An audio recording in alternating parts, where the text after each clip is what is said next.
Ya, silakan Romance. Shalom. Shalom Kak Halo, Elia. Ya, satu-satu dulu Romance dulu Romance. Silakan Romance. Eh, ini gue ada baca di Alkitab, ada tertulis ayat, sebab banyak yang dipanggil tetapi sedikit yang terpilih. Terus di Roma juga, di Roma ayat 14 ya.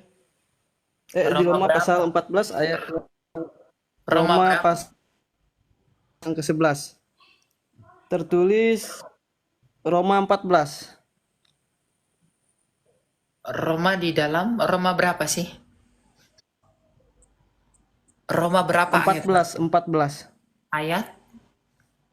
Roma pasal 14 ayat yang ke-11. Apa? Karena ada tertulis, demi aku hidup, demikian firman Tuhan, semua orang akan bertekuk lutut di hadapanku dan semua orang akan memuliakan Allah. Jadi di situ kan, di ayat tersebut kan tertulis kayak menceritakan tentang akhir zaman kan. Di Ya. ayat yang satunya tertulis tertulis di ayat yang Matius tadi tertulis eh, tentang sebab banyak yang dipanggil tapi sedikit yang dipilih. Terus di Roma kan banyak orang bertekuk lutut dan semua lidah mengaku bahwa Tuhan adalah Allah. Jadi gimana tanggapan Kak Elia? Ya. Karena ada tertulis demi aku hidup. Demikianlah firman Tuhan, semua orang yang akan bertekuk lutut di hadapanku dan semua orang akan memuliakan Allah. Nah, ini diambil oleh Rasul Paulus itu dari Yesaya 45 ayat 23. Nah, arti banyak orang dipanggil, sedikit yang terpilih. Artinya begini, Rasul Yesus itu kan mengutus para murid, kamu jadi saksiku ke Yudea, Samaria sampai ke seluruh bumi, ya. Jadi Tuhan Yesus itu Roh Kudus, Tuhan Yesus melalui Roh Kudus yang diperantarai oleh para murid itu memanggil semua orang untuk datang kepada Kristus melalui penginjilan. Makanya dalam Matius 28 ayat 19 Tuhan Yesus memberikan sabdanya bahwa pergilah ke seluruh dunia dan beritakanlah Injil kepada mereka dan baptislah mereka di dalam nama Bapa dan Anak dan Roh Kudus. Artinya, Injil itu harus diberitakan kepada seluruh dunia. Dan ketika Injil itu diberitakan kepada seluruh dunia, itulah upaya Allah untuk memanggil manusia kepada kehendaknya, yaitu percaya kepada Anak. Ya, nah, tapi sedikit yang terpilih. Kenapa sedikit yang terpilih? Karena tidak semua orang yang dipanggil melalui penginjilan itu memutuskan untuk menerima apa yang telah mereka dengar sebagai panggilan untuk datang kepada Allah. Jadi banyak yang dipanggil, sedikit yang terpilih, artinya semua orang sesungguhnya itu dipanggil kepada Kristus melalui kerja kuasa Roh Kudus. Tetapi tidak semua orang itu mau meresponi panggilan itu sehingga mereka tidak termasuk kepada orang-orang pilihan. Karena orang pilihan adalah orang-orang yang percaya kepada Kristus. Karena dalam Galatia 3 ayat 29 dikatakan, jikalau kamu adalah milik Kristus, artinya kamu adalah pewaris janji Abraham. Karena janji Abraham itu adalah orang-orang pilihan, maka ketika kita adalah milik Kristus, maka kita adalah miliknya Abraham, terhitung sebagai keturunannya yang adalah orang-orang pilihan.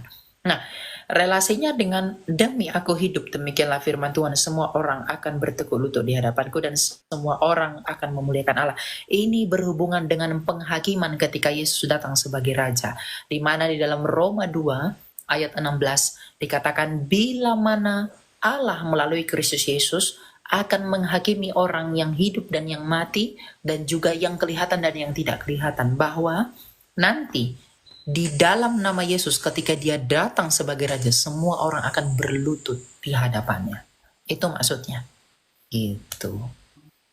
Jadi nggak bertentangan, ayat itu sebenarnya nggak bertentangan dan tidak punya relasi yang begitu saling berkaitan. Karena dalam Roma 14 ayat 11 itu berbicara tentang penghakiman. Sedangkan tentang pemilihan itu adalah mereka akan dihakimi oleh karena penolakan mereka kepada anugerah Allah yang ada di dalam Yesus Kristus. Makanya Tuhan Yesus dalam Yohanes 8 ayat 24 berkata, "Jikalau kamu tidak percaya bahwa akulah Dia, kamu akan mati dalam dosamu." Nah, ketidakpercayaan itulah yang akan Tuhan hakimi, dan konsekuensi ketidakpercayaan itu adalah mati kekal dan penghukuman dan penghakiman. Gitu. Di dalam Allah. Gitu ya. Oke Kak, makasih ya. Silakan Rich. Halo Bang Elia, suara saya kedengaran gak Bang ya? Ada, silakan. Mau tanya apa? Eh, Pertanyaan saya sih sederhana aja Bang, sebagai seorang pemuda yang ingin tumbuh dewasa. Mungkin pertanyaan saya adalah, yang pertama itu, kenapa sih Tuhan itu baik banget sama kita? Maksudnya bukannya kita yang seharusnya melayani Dia, tapi dalam ajaran-ajarannya itu Tuhan selalu bilang kepada kita, ketuklah maka kamu akan eh, mendapatkan apa yang kamu mau. Itu sih Bang. Terus yang kedua mungkin tadi ada penjelasan dari Abang mengenai manusia baru dan ketidaktaatan. Nah, apabila ada seseorang yang pada masa sekarang Bang, itu tidak taat akan ajaran Tuhan, kemudian pada suatu hari dia menyadari akan kesalahannya dan dia ingin berubah, apakah malapetaka tetap akan menimpa dia Bang? Karena Tuhan kan maha adil, tapi di sisi lain Tuhan juga pemaaf. Itu sih Bang yang ingin saya tanyakan, dua itu aja. Terima kasih. Oke. Jadi yang pertama, kenapa Tuhan itu begitu mengasihi kita gitu ya? Kamu ada Alkitab di sana? Ada Kak. Oke. Coba kamu buka di dalam 1 Timotius 2 ayat 13. Kenapa Tuhan itu sangat menyayangi kita manusia? Mengapa dia begitu baik kepada manusia? Nah, ini sangat berhubungan dengan pertanyaan kamu yang kedua. Tapi kita perlu mengetahui why. Kenapa Tuhan itu sangat mencintai kita? Kalau Yohanes 3 ayat 16 itu udah jelas. Karena dia mengasihi kita. Tapi apa yang membuat dia mengasihi kita? 2 Timotius 2 ayat 13. Coba kamu baca. 2 Timotius, bentar Bang. 2 Timotius berapa Bang? 2 Timotius 2 ayat 13. 2 ayat 13. Jika kita tidak setia, dia tetap setia, karena dia tidak dapat menyangkal dirinya. Jika kita tidak setia, ia tetap setia karena ia tidak dapat menyangkal dirinya. Ya. Jadi bagi Allah, kita yang rusak ini, kita yang kotor dan bernoda ini, itu menjadi berharga. Kenapa? Karena dia memulai kita dari dirinya. Makanya dalam Kejadian 1 ayat 26 dikatakan apa? Baiklah kita menciptakan manusia menurut gambar dan rupa kita. Kenapa dia begitu sayang sama kita? Karena kita dimulai dari dirinya sendiri. Kita diinisiasi melalui ide yang ada di dalam dirinya sendiri. Jadi jangan ada orang miskin berkata aku miskin. Tapi biarlah kamu berkata kamu kaya di dalam Tuhan. Jangan ada orang bilang orang mengatakan aku lemah, tapi kamu adalah kuat di dalam Tuhan. Kenapa? Karena kamu dimulai dari dalam Allah sendiri. Makanya ia tidak dapat menyangkali kita. Karena, jadi mengapa dia begitu sayang sama kita? Karena kita ini dari dirinya. Kita ini diambil dari dirinya. Kita diciptakan menurut gambar dan rupa Allah. Siapa gambar Allah itu sendiri? Kolose 1 ayat 15. Yesus Kristus adalah gambarnya Sang Bapa. Jadi kita ini dimulai, kita ini diciptakan sejak semula itu melalui dan di dalam firman. Dan oleh karena firman. Jadi kita diciptakan menurut Yesus Kristus sendiri sejak kekekalan. Nah, kalau Bapa mengasihi anak, makanya dikatakan dalam Yohanes 1 ayat 14, firman itu telah menjadi manusia dan diam Dia tinggal di antara kita dan ia dinyatakan sebagai anak tunggal Bapa penuh kemuliaan. Dia anak tunggal Bapa yang sangat dikasihi Bapa. Kalau sang Bapa sangat mengasihi anak tunggalnya itu, maka kita yang diciptakan oleh karena anak tunggalnya itu pun dikasihi, tidak berbeda seperti kasihnya dia kepada putra tunggalnya itu. Makanya kita disebut anak-anak Allah, karena kita adalah anak-anak Allah oleh karena hak kesulungannya Kristus yang diambil dari antara kita. Ya. Jadi kenapa dia begitu sayang? Karena kita dimulai sejak semula pada penciptaan itu oleh karena Kristus yang sangat dia kasihi sebagai anak tunggalnya.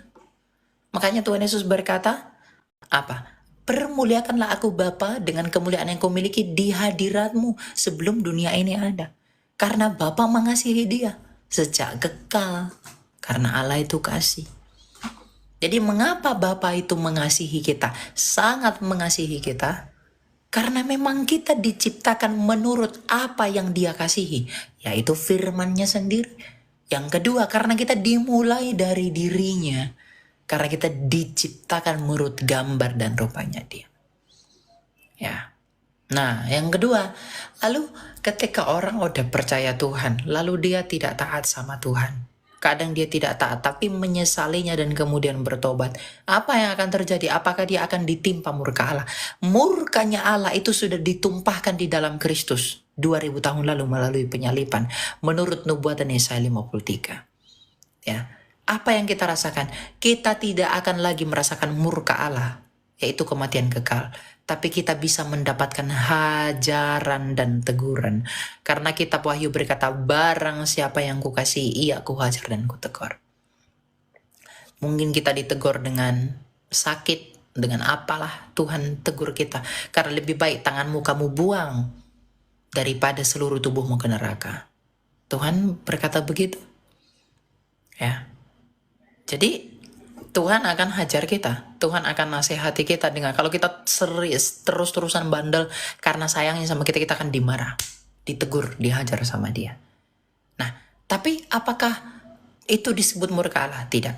Murka Allah itu adalah kepada mereka yang tidak mau menerima kasih karunia-Nya, yang meninggikan diri dengan menolak Yesus Kristus yang adalah firman-Nya yang melakukan kehendak-Nya sendiri. Jadi murka Allah, yang mendatangkan murka Allah itu adalah mereka yang berdosa oleh karena menolak firman Allah di dalam Kristus Yesus. Yohanes 8 ayat 24. Nah, tapi kalau saya berdosa Kak Elia, saya berbuat salah, tapi saya mengakuinya, apa yang akan terjadi? 1 Yohanes 1 ayat 9. Ia adalah setia dan adil jikalau kita mengaku dosa kita. Apa katanya? Ia akan menyucikan kamu dari segala pelanggaran dan kesalahan. Itu firman Tuhan. Jadi ya kamu datang sama Tuhan, akui dosa-dosamu, minta ampun sama Tuhan. Dan minta sama Tuhan agar dampak keberdosaanmu itu tidak dia izinkan terjadi. Gitu. Ya. Ya, terima kasih Kak Elia, firman Tuhan yang yang lewat dari nasihat Kak Elia sungguh masuk sih di hati. Terima kasih Kak. Ya, Tuhan berkati ya. Tuhan berkati. Ya. Jadi gitu ya. Tetaplah setia.